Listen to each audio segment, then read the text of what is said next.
Come on everyone, that was a little bit quiet. Is there a bit more energy? Come on. Woo! Who's ready for some fun?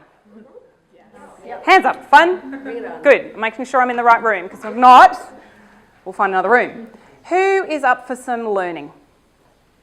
A little bit of learning, good. What else are you expecting tonight? Some food. Oh, some food. No Tim Tams, but I brought my box of Mentos. What else? Do we have food? Is there food? No, just checking. Haven't allowed for a lunch, a dinner break. What else are you expecting tonight? Important questions answered. Important questions answered. Lovely. Who sent in their questions? Have you got one there? You look like you're about to. Good. I've got two. One I thought was from the room and one was from out. So you sent in one as well? Or you've got one? This morning. Cool. Did I get both of those? No, not the one from this morning. Excellent. Well, we'll touch on those. For those of you that did send them in, I'm going to be giving you a complimentary one-on-one session, which is called 10 with Jen, as a thank you for being action takers around asking questions. Okay? Because I think tonight is all about action. Are you all okay if it's about that? It's about getting the most out of it. This topic is personal development, which obviously is overlapping into professional because we're in a room all about professional development as well. So we are going to be looking at kind of what makes people tick a little bit, I guess. Would you like to know a little bit of history and why I'm up here talking? A little curious? Beautiful. I started out in tourism kind of by default. I'd done some nanny work overseas, came back to Australia and needed a job, ended up in Sydney looking after 3 beautiful children, and then the family said, we don't need you full-time anymore, Jen, but if you want to go and find another job, you can stay in the pool, in the cabana by the pool. So I'm like, fabulous. Stayed in the cabana and got into cruising on Sydney Harbour. Had a brilliant time.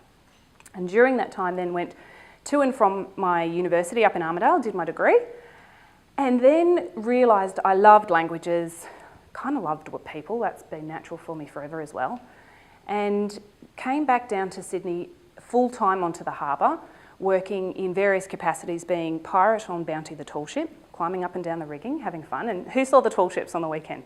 Pretty spectacular. I was very nostalgic about that. So climbed in the rigging for a while, got into the ticket office, did this, the sales, direct sales stuff, then got into the office and did the sales and marketing. And really that piqued my interest about inbound tourism and actually learning about people coming into Australia, because historically I wanted to go off and be outbound and do travel out. So it was really finding out about our inbound industry. Decided one day that I wanted to go overseas again. My lovely boss was going out for a long lunch and he said, oh, would you like me to ask this German that was in town for lunch for a job? And I went, that'd be fantastic. He came back after his very long 3-hour lunch and said, Jen, I've got you a job. Fantastic. So I packed my bags and off I went back overseas again and worked for a German wholesaler.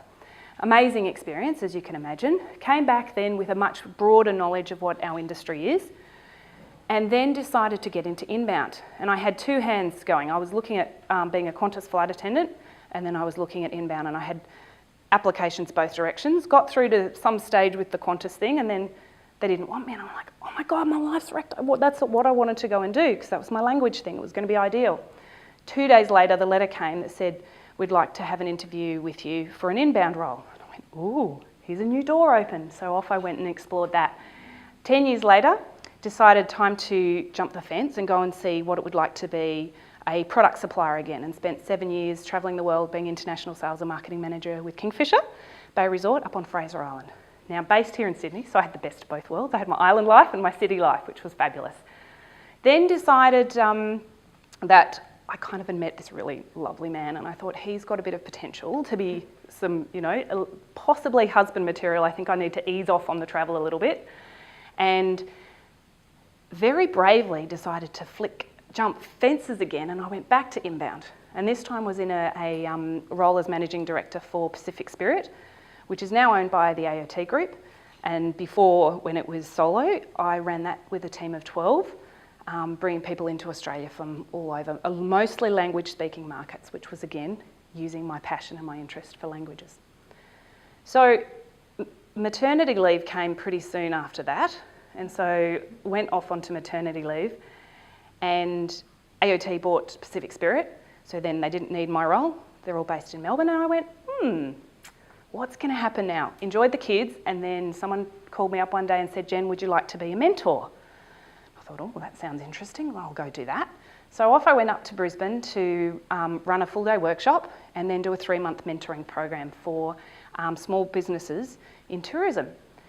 That was about 5 years ago, and I've continued running that program and just got so interested in people and human behaviour, and in particular, it's never just about here's your sales and marketing plan, write it, do it. There's so much more that goes on underneath about human behaviour and what makes us tick, what makes us run a business, whether we own it and run it, whether we're the GM of it, whether we're employed in it and working in it. And that's how I've kind of ended up going down the coaching, what I call the coaching and mentoring pathway.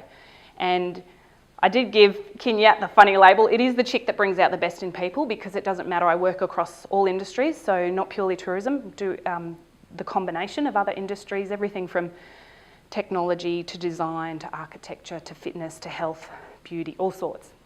And it's really fascinating because deep down we all have similar stuff going on. So that's what I'd love to explore today with you, is some of that stuff that's going on. So is everyone up for that? Nice, a few cautious nods, like, yeah, I don't know what she's going to be doing to me. So what do you think we're going to need to be present tonight for us to have a good time, as well as a learning time? What do you think is important for us to have a play tonight? Openness. Say that again. Openness. Beautiful. What else? Oh, absolutely. So I'll put the big positive and the openness. What else? Participation. Yep. I heard you guys were pretty noisy and talkative. Seriously, last year was a little bit quiet. I did the first week. Can you imagine? Everyone sat there. So you're well warmed up now. Yeah, so participation. What else? Creativity. Oh, that would be fun. Absolutely. Creativity. Now, just checking in. Who's the type to put up their hand and have a chat with me tonight? Hands up. Only a couple of you. Okay, so there's some of you that will sit on the fence and not want to put your hands up all night. And is there anyone that would never put their hand up tonight? Hands up. Checking. What else are we going to need tonight?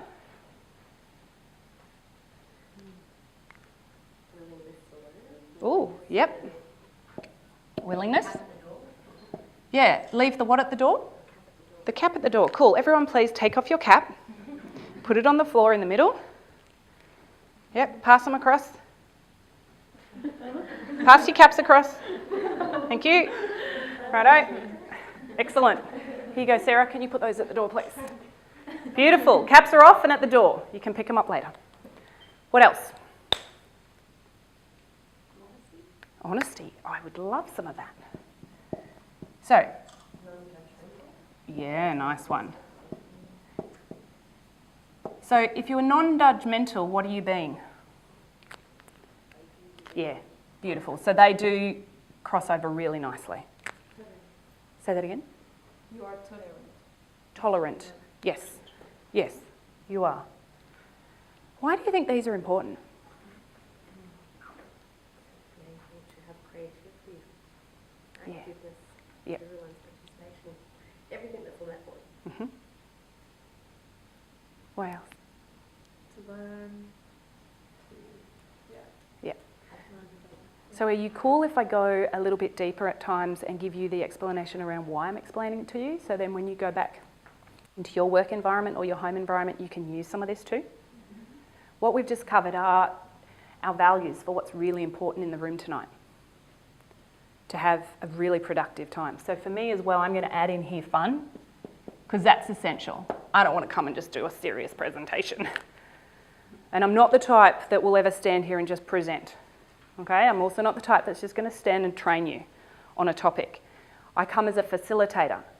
And the difference between a facilitator is that it's interactive and is very much, we talk about what's important for you and what you need tonight. So we're now into week 8. What would be really important for you tonight to get out of it that we haven't already touched on? In terms of personal development stuff. What do you reckon, Glenn? Given that we've all said, and is everyone in agreement with these? Are there any that need to be crossed off? Anything else added? So if we were being really honest, completely non-judgmental, very willing, very creative, participating and open, with a superbly positive atmosphere and having lots of fun, what would you love to get out of tonight? Change. Beautiful. What else?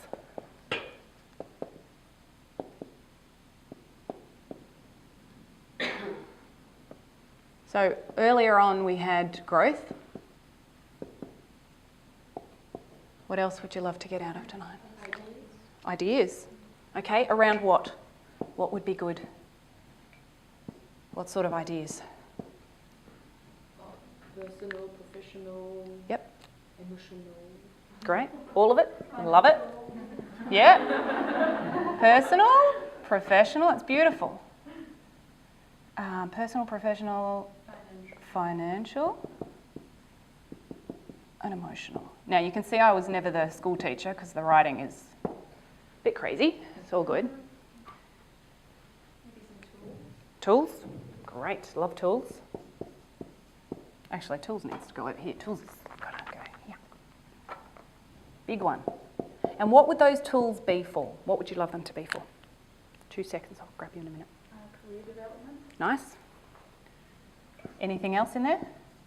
Probably similar but planning. Okay. Okay. Lovely. Down the back there. I was just going to say goal setting. Who else would love a little bit of goal setting? Yeah. Now it's kind of exciting actually, and I'm going to call on Kate because there's 2 people in the room, Kate and Penny, who were in the room last year. Where's Kate going? Right in front of me. Apologies, Kate. And Penny were in the room last year, and interestingly, these were 2 of the people that corresponded with me afterwards because I put out a challenge to send me your 6-month goals of what they were, and both these ladies actually were 2 of the few people that wrote and had committed to stuff. And I'd love to hear how you found it once you'd set them and then what it was like afterwards when you'd achieved them, to write back to me and go, oh, I did it. How was it?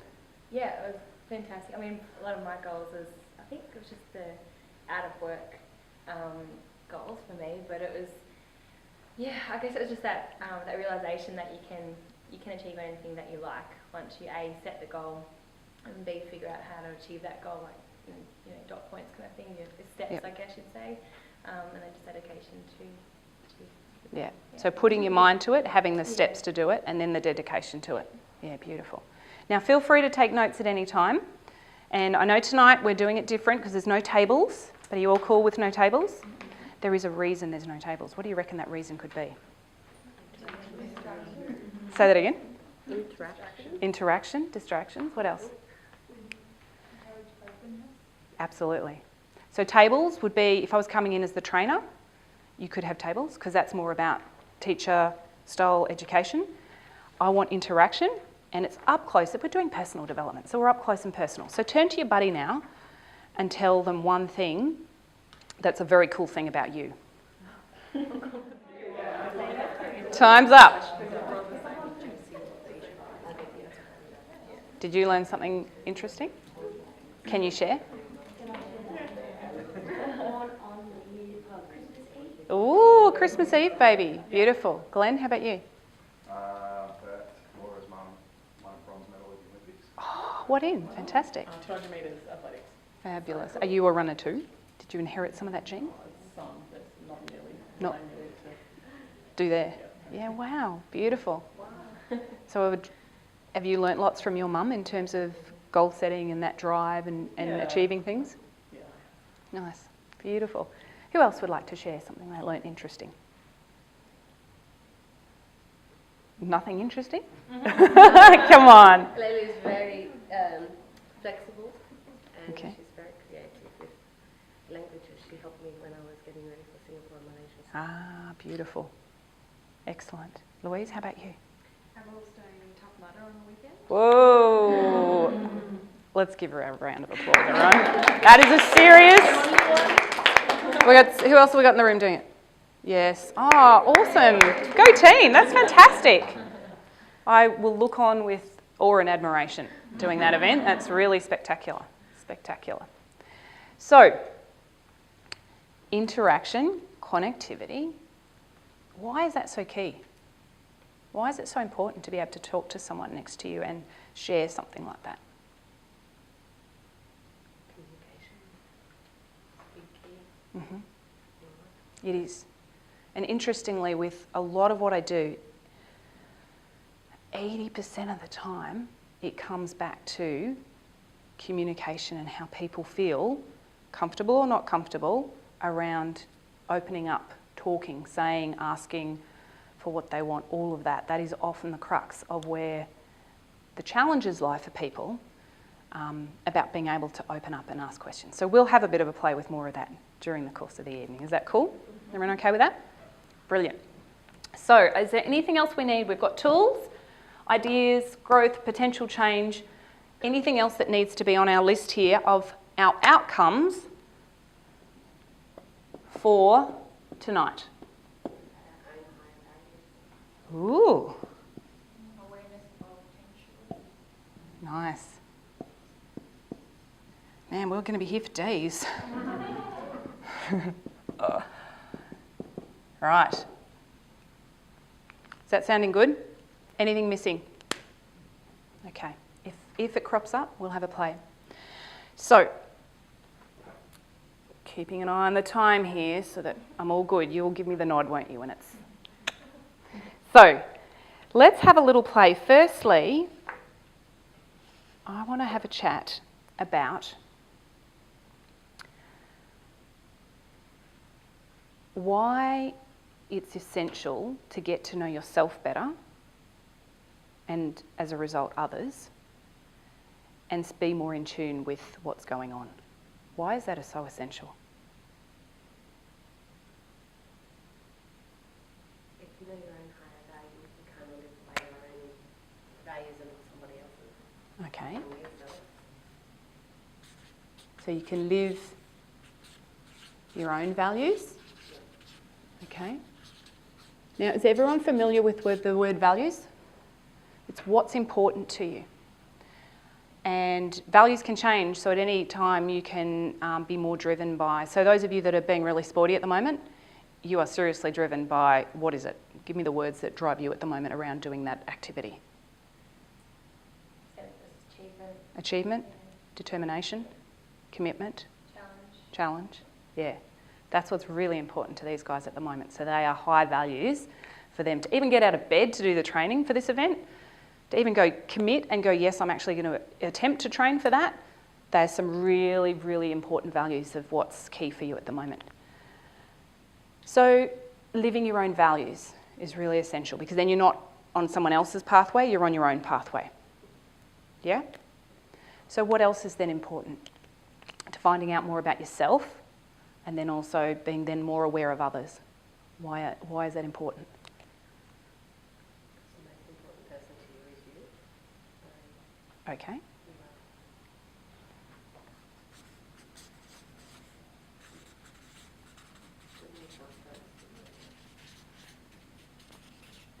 You're number one. Now, can I share your background? Yeah. Cool. So Sharon has a sister that's a life coach. So she's got some language around this already, okay? Just to explain it. Because if you've never done much of this, who has done a little bit around this kind of stuff before? Good, a few. And those of you that haven't, it's all cool, okay? Back to basics. You go, don't get it, don't understand that word, hands up and ask me, yeah? Really happy to explain it. So if you're living by the fact that you're number one, if we know ourselves better, we can then communicate better, we can help others better, we can exist in a more peaceful state of mind rather than frantic chaos, overwhelm, procrastination. Who does a few of those things every now and then? Yeah, what are the big challenges that you're facing at the moment? Any big ones or just little ones? What came up for you during this mentoring process? Was there anything that came up that you thought, I want to know how to deal with that better? Well, for me, for our business is getting into ITO, so... Okay, so that's a distribution challenge. Okay. What other challenges popped up?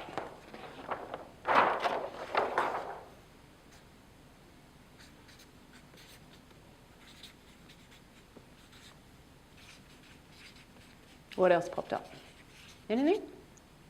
How about you, Glenn? Yeah. Well, mate, with only 2 boys in the room, we're going to have some fun with it. It's all good. You're one up on Andy. He came to a workshop of mine recently. He was the only male in the room, so it's all good. A challenge. If you haven't got any, guys, this is fantastic. We can have some fun without challenges. We don't need to create them, but I'm just checking in if there are any that you want to table to have a play with, because it's good to play with actual examples as well. I suppose dealing with change. Okay. Dealing with change. And in what way? Can you give me a bit of a specific around that one?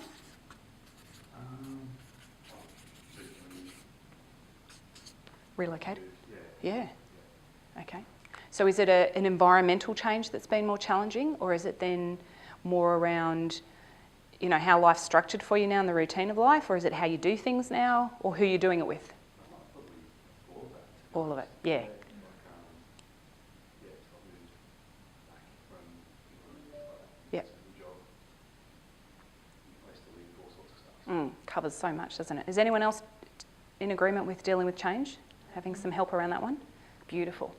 Cool. Anything else we want to throw up there? Everyone's good. If we covered off on those 2, that will help. Yes, go for it. I had a lot of trouble doing a SWOT on myself. Aha. A lot of trouble because I didn't want to put myself down and say and not give myself enough credit for what I do, and I didn't want to do the opposite. Oh, cool. Thank you for bringing this one up. I'm going to call this the gap. This is one of my favourite topics in coaching, and I'm stoked this has come up so soon. We all have what we call the gap, and I kind of liken it when you're on the metro in the UK. Has anyone done the tube? And the doors are about to open, and it's kind of like, open doors so I can get out. There's a gap. Yeah, the door kind of opens slowly, and it's big. We have a gap of where we think we're at, and then when we're actually really at. And one of the greatest benefits around having more personal awareness is about you see the gap and you start to become aware of being able to then close the gap, particularly around confidence stuff, around what our limiting beliefs are. And limiting beliefs, another big word, which we'll put back up on here actually. Who knows what a limiting belief is? Something that stops you from going further. Yeah. So, like for a job, you might not think you're good enough, so that limits you perfectionism. Yeah. Good enough actually falls under universal fears. Wrote that the wrong way around. Universal fears. There are 3 of those. Good enough, not belonging, and not being loved. Being loved.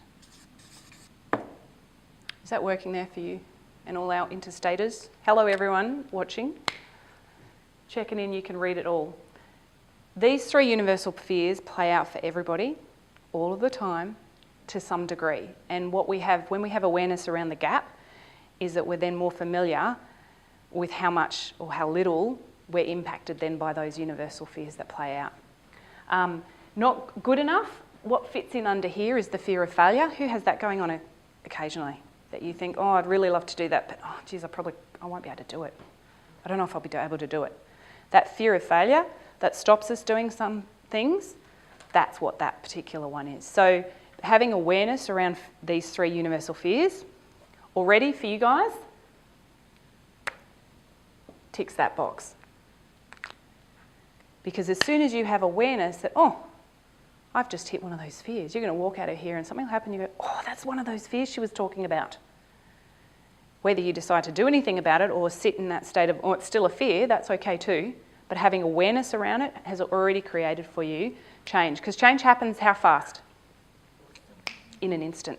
Yeah, it's really, really fast. So they're the fears. So back to the beliefs, recognising limiting beliefs and what's holding us back. So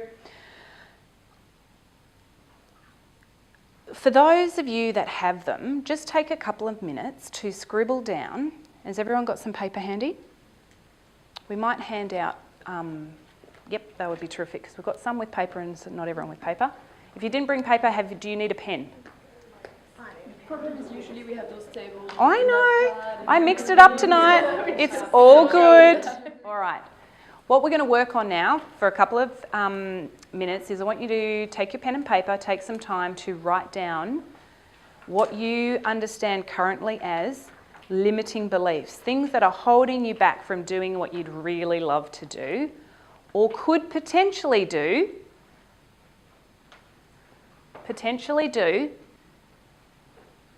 if it was possible. Take a little minute to write those down, please. Yeah, absolutely. Write down what are some limiting beliefs that are holding you back from doing what you'd really love to do or could potentially do if you didn't have that on the back of your heels. Would you like an example? Yes. So about 18 months ago, I love singing and dancing. That was going to be my secret squirrels thing to Laura, okay? And I've sung since I was little in choirs and stuff, and then I got into singing at weddings, loved it. And I've played piano since I was 8. I had a belief that I couldn't do both together. Like I technically couldn't sit down, play the piano and sing to perform at the same time. That was my belief. I then smashed that belief and realised that I could do it, and literally then sang at a wedding, created the song, wrote the song, and sang it, and played it at the same time. So that belief then is gone. It's no longer around. So if you have something that's stopping you from doing something that you'd really love to do, I really wanted to do it. I love singing and playing. It's a beautiful thing to do. What are some things that are kind of hanging about that hold you back from doing what you'd really love to do? Can be something in a relationship thing, could be something from a financial perspective that you might think. Might be a sporty thing that, that we've got other budding tough mutterers in the room that want to go and do it. And if you've got no limiting beliefs on that paper, rock on, that's fantastic.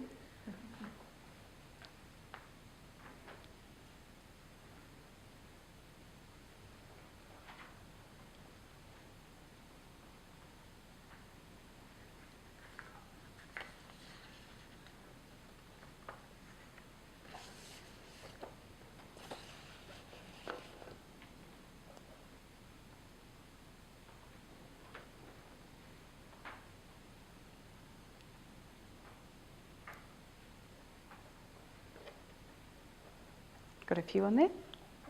Nice. Yeah, just put a couple down. We're not going to try and do everything tonight.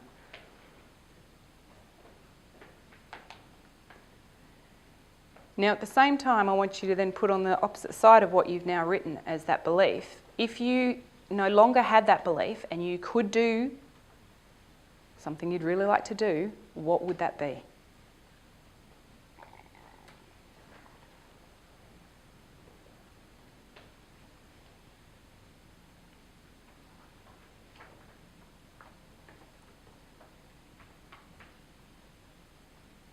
Have you got something hiding in there, Penny?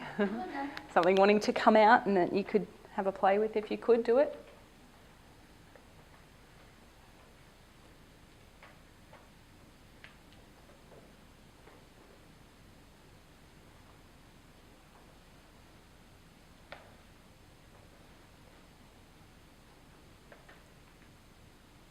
All right, looks like we've got a few down. So we've talked a lot about your beliefs around doing stuff, haven't we? So what sort of things do you want to do as a result of getting rid of those beliefs? You don't necessarily need to explain what the belief is to us in the room. You can if you want to. Alternatively, explain what you would like to be doing or be able to do. Who would like to share theirs? Go for it. Love to hear it, Katie. Where do we start? Pick one randomly. Okay, so I want to be able to run. Great. I can't run. Yep. Well, I can run, but Yeah. I'm not very good at it. It takes a long time, and it's taken a long time for me to actually get to, make progress. Yeah. So if I could run, then I would run a marathon. I would sign up and do a marathon. Fantastic. Beautiful. So that's a really good goal. Can you hear the goal coming out of that for Katie? That if she could smash that belief, she would then become a runner and want to run a marathon. Nice. Now, there are some good people in the room that can help you around this one, aren't there? Nice. So what would you need to reframe, we call it, this belief to now? It's currently, I can't run. Yes, What does it need to be? I can run. I can run. What else provides possibility rather than necessity? Breaking it down, so you may not be able to run 42k, but you can potentially run 1k at the moment. Nice. And then smaller goals. So rather than I'm going to run a marathon as a kind of big jump from here to potentially here, let's make it a little bit smaller for now and go, I could run a marathon and I will start to run 2 kilometres, 1 kilometre, or tomorrow I'll start walk running every second day. And that possibility, do you see how there's possibility now around that by creating with the language, possibility that that belief now could change, couldn't it? If she'd really like it to change. Yeah, beautiful. So we're going to go straight to values for you. If we looked at, seeing as how this health, is this health one for others important too, around exercise and health, fitness? Sometimes in life we put other values first. Big ones that need to go at the top are gratitude and appreciation, and then health and vitality.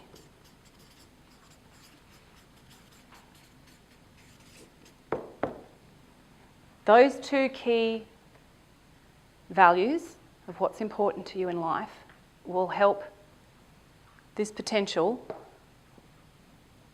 your potential, that will help day in, day out. Because if you're being grateful and appreciative of everything that you currently have, vis-a-vis sitting in a place of, I haven't got what I want, I can't run yet, I can't do this yet, I can't lose that weight yet,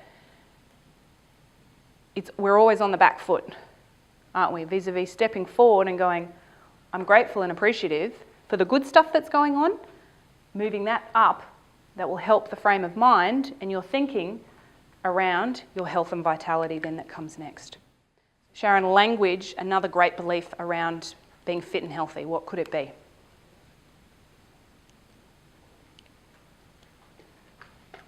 Those of you that are good at being fit and healthy, what are your beliefs? Making the right choices. Okay. So choosing. I can make the right choices. Yeah, so you can choose what you want to do. Do you want to eat cake or eat a salad? Yep. I mean, when you're sitting down, whatever you're doing in your life, you can make those choices. Nice.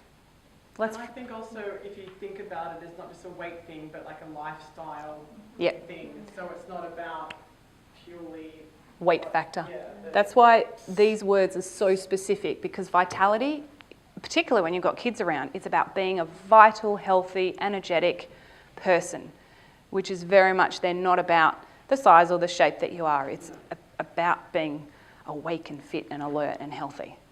Yeah. See the reframe on it? Okay, what else? What are some other great reframes on this particular belief? This is an important one. I'd say probably for a parent's point of view as well, it's okay to actually have some of your time as well, I'm guessing. Yeah, it's pretty. But just to let you know, my health, obviously I'm curvy, that kind of ends up, by the time you've run a business, we do the same, we run a business, that kind of comes first, then maybe kids get a look in, then maybe hubby kind of gets a look in, and then somewhere down the bottom you might get out for a walk occasionally. So it's kind of about rebalancing those values to shift it. If it's time for you to make that shift and you're ready to make that shift, that's what needs to move, is the values around what's really important. Bring that one further up, above some of the other stuff. Yeah. Yes, it is putting you number one. You said that before, absolutely. Absolutely. So what are some other beliefs? Who would like to share one? We'll do one more and then keep moving. Come on, guys. Where's this? You remember that there's no judgment in the room. It's a judgment-free zone.